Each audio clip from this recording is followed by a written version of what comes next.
দেখেন যথেষ্ট হয়েছে, উনারা অনেক কিছু বলছে, অনেক কিছু করছে, এবার আমার চাচার পাশে দাঁড়ানোর সময়।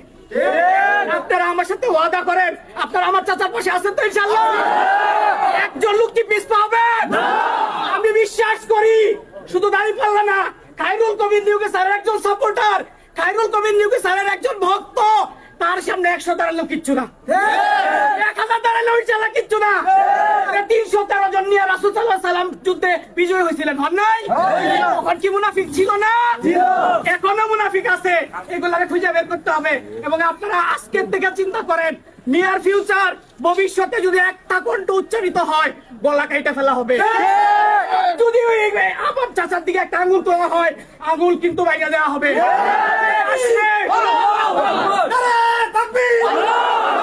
সর্বশেষ আমি আপনাদেরকে শুধু এইটুকু বলতে চাচ্ছি, সর্বশেষ 12 তারিখে আমার চাচাকে ভোট দিয়ে পাশ করাবেন, এটা আপনাদের ইজ্জত। বাদ বাকিটা আপনারা এখন বুঝেন কেমনে কি করবেন।